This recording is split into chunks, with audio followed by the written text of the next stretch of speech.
2 minute ফ্যামিলির না একটু ফ্যামিলির সঙ্গে 2 মিনিট কথা বলে। পুলিশ ভাই আর 2 মিনিট পরিবারের সঙ্গে কথা বলতে দেন। মাত্র কয়েকটি শব্দ, কিন্তু এই কয়েকটি শব্দের মধ্যে যেন লুকিয়ে ছিল একজন স্বামীকে হারানো স্ত্রীর অসহায় কান্না। স্বামীকে শেষবারের মতো বিদায় জানাতে কারাগার থেকে 12 ঘন্টার প্যারোলে বের হয়েছিলেন সাবেক মন্ত্রী দীপুমণি।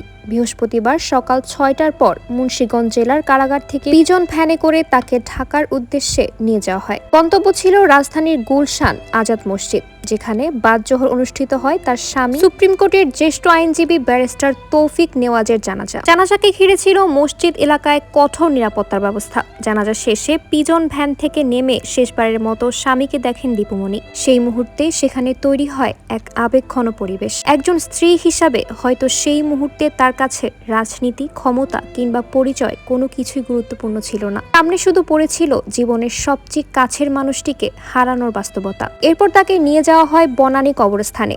সেখানে স্বামী তৌফিক নেওয়াজের দাফন সম্পূর্ণ হয়। সামাজিক যোগাযোগ মাধ্যমে ছড়িয়ে পড়া ভিডিওটিতে দীপুমণির আবেগঘন মুহূর্তের বিভিন্ন দৃশ্য দেখা যাচ্ছে। কোথাও তাকে চোখের পানি মুছতে দেখা যাচ্ছে, কোথাও আবার স্বামীর কবরের দিকে তাকিয়ে থাকতে দেখা যাচ্ছে। আর এই দৃশ্য দেখেই অনেকের মনে প্রশ্ন উঠেছে, একজন মানুষকে জীবনের সবচেয়ে কঠিন মুহূর্তে কতটা অসহায় হয়ে পড়তে হয়। মাত্র 2 মিনিট সময় চাওয়ার বিষয়টি এখন সামাজিক যোগাযোগ মাধ্যমে ব্যাপক আলোচনার জন্ম দিয়েছে। কারণ রাজনৈতিক পরিচয় নিয়ে মানুষের মতভেদ থাকতে পারে, তার বিরুদ্ধে মামলা থাকতে পারে, বিচারও হতে পারে আইনের নিজস্ব প্রক্রিয়ায়। কিন্তু প্রিয় মানুষটিকে হারানোর শোক, সেটা তো রাজনৈতিক পরিচয় দিয়ে আসে না। একজন স্ত্রী যখন তার স্বামীর শেষ বিদায়ে দাঁড়িয়ে থাকেন, তখন সেই মুহূর্তে তিনি শুধু স্ত্রী, একজন আপন মানুষকে হারানো একজন মানুষ। দীপুমণি 12 ঘন্টার প্যারোলে স্বামীর জানাজা ও দাফনে অংশ নেওয়ার অনুমতি পেয়েছিলেন। নির্ধারিত সময় শেষ হওয়ার আগেই তাকে আবার মুন্সিগঞ্জ জেলা কারাগারে ফিরিয়ে নেওয়া হয়।